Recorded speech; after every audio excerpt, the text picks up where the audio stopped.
Karya kedua Hadrat Masih Maud alaihissalam. Salah satu tugas seorang nabi adalah menciptakan jemaat yang bekerja. Lihatlah kelemahan jemaat kita dari sisi keuangan dan jumlah, kemudian bandingkan dengan skala pekerjaan yang dilakukannya. Tidak ada seorang pun yang dapat menyangkal bahwa pekerjaan yang dilakukan oleh jemaat Ahmadiyah tidak dilakukan oleh kelompok lain. Surat kabar non-Ahmadi terus menerbitkan bahwa hanya ada satu jemaat yang bekerja, dan itu adalah jemaat Ahmadiyah. Di negara-negara seperti Rusia, Perancis, Belanda, Australia, Amerika, Inggris, dan lain-lain.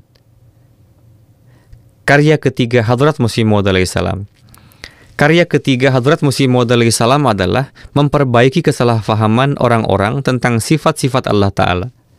Dalam agama, wujud terbesar adalah wujud Allah Ta'ala.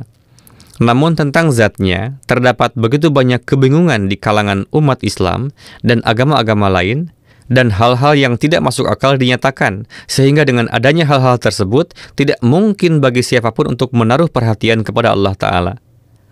Hadrat Masih Maud alaihissalam telah menghilangkan kerusakan ini. Hadrat Masih Maud alaihissalam telah menjalani kehidupan yang penuh dan sukses sesuai dengan janji-janji ilahi. Namun, setiap manusia datang ke dunia ini dengan umur yang terbatas. Ar-Rahil, Summa Ar-Rahil. Beliau selalu mengalami keluhan diare. Ketika mengunjungi Lahore, keluhan ini memburuk.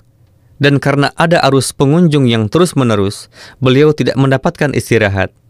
Beliau berada dalam kondisi ini ketika menerima wahyu Ar-Rahil, Summa Ar-Rahil, yang berarti waktu untuk berangkat telah tiba. Kemudian waktu untuk berangkat telah tiba. Wahyu ini menyebabkan kekhawatiran di antara orang-orang, tetapi segera setelah itu, berita tentang kewafatan seorang teman yang tulus dari Kadian tiba. Dan orang-orang menganggap wahyu itu berkaitan dengannya sehingga merasa terhibur. Namun ketika beliau ditanya, beliau menjawab, tidak. Ini berkaitan dengan seseorang yang sangat penting dalam jemaat, bukan orang itu. Karena wahyu ini, suatu hari ibu saya, yakni istri dari Hadrat Masih Maud alaihissalam, dengan cemas berkata, mari kita kembali ke Kadian. Beliau alaihissalam menjawab, sekarang kembali tidak lagi dalam kekuasaan kita. Sekarang hanya jika Allah membawa kita kembali, barulah kita bisa pergi. Namun terlepas dari wahyu-wahyu ini dan penyakit, beliau tetap sibuk dengan pekerjaan beliau. Dan dalam kondisi sakit ini, beliau mengusulkan untuk memberikan ceramah untuk menciptakan perdamaian dan rekonsiliasi antar umat Hindu dan Muslim. Beliau mulai menulis ceramah tersebut dan memberinya judul Pesan Perdamaian.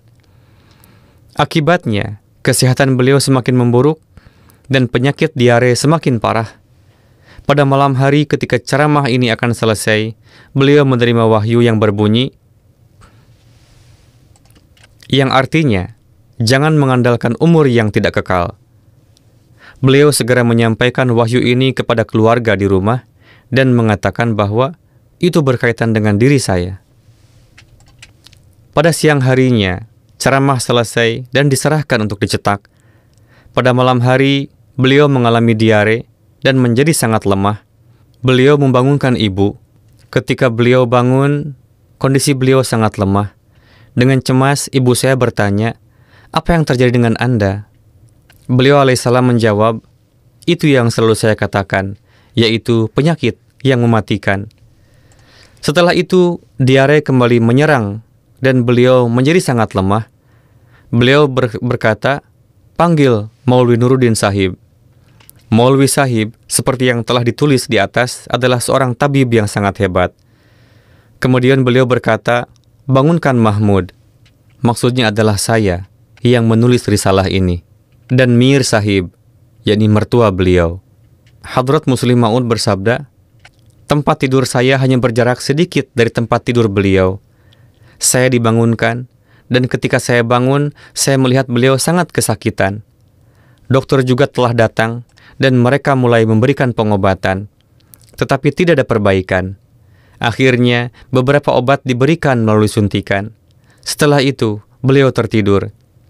Ketika waktu pagi tiba, beliau bangun dan melaksanakan salat. Suara beliau benar-benar hilang. Beliau ingin mengatakan sesuatu, tetapi tidak bisa berbicara. Beliau meminta pena dan tinta, tetapi tidak bisa menulis juga. Pena itu jatuh dari tangan beliau. Setelah itu, beliau berbaring, dan keadaan seperti mengantuk menyelimuti beliau untuk beberapa saat. Dan sekitar pukul 10:30 siang, ruh suci beliau hadir di hadapan Raja yang hakiki, yang untuk agamanya beliau telah mencurahkan seluruh hidup beliau. Inna lillahi wa inna ilaihi raji'un. Selama sakit, hanya satu kata yang ada di lidah beliau yang diberkati, dan kata itu adalah Allah. Berita tentang kewafatan beliau menyebar seperti kilat ke seluruh Lahore. Telegram dikirim ke berbagai jemaat di berbagai tempat, dan pada hari yang sama di sore hari atau keesokan paginya melalui surat kabar, seluruh India menerima berita kewafatan manusia agung ini, di mana kemuliaan yang dengannya beliau memperlakukan para penentang beliau akan selalu diingat. Di sana juga kegembiraan yang ditunjukkan oleh para penentang beliau atas kewafatan beliau tidak akan pernah dilupakan.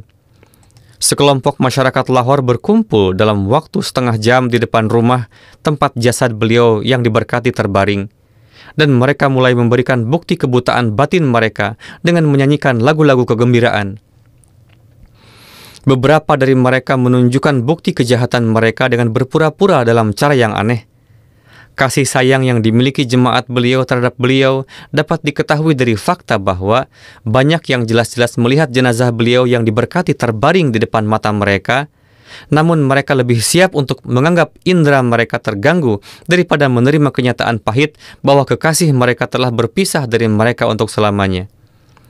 Perbedaan antara para murid Al-Masih pertama dan para murid Al-Masih ini dalam kecintaan mereka kepada guru mereka adalah bahwa mereka terkejut melihat Al-Masih turun hidup dari salib, sementara para murid ini terkejut atas kewafatan Al-Masih mereka.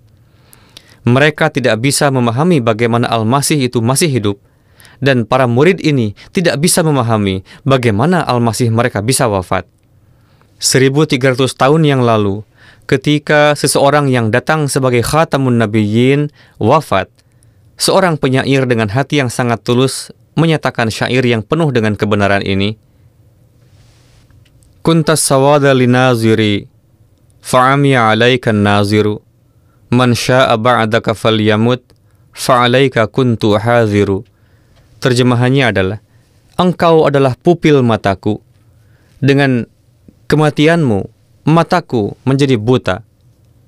Sekarang setelahmu, siapapun yang mati, kami tidak peduli, karena kami hanya takut akan kematianmu. Hari ini, setelah 13 abad berlalu, pada kewafatan seorang hamba Nabi itu, mata langit menyaksikan pemandangan yang sama lagi. Bagi mereka yang telah mengenalnya, keadaan mereka adalah bahwa dunia ini menjadi hina di mata mereka, dan seluruh kebahagiaan mereka telah pindah ke dunia berikutnya. Bahkan sekarang, ketika 8 tahun telah berlalu, keadaan mereka masih sama, dan meskipun 1 abad mungkin berlalu, mereka tidak akan pernah bisa melupakannya ketika Rasul yang dicintai Allah berjalan di antara mereka. Rasa sakit membuat seseorang gelisah, dan saya pun telah menyimpang dari topik dengan menyebutkan kewafatan Hadrat Masih Maud alaihissalam. Saya baru saja menyebutkan bahwa beliau wafat pada pukul 10:30. Pada saat itu juga, pengaturan dibuat untuk membawa jasad suci beliau ke Qadian.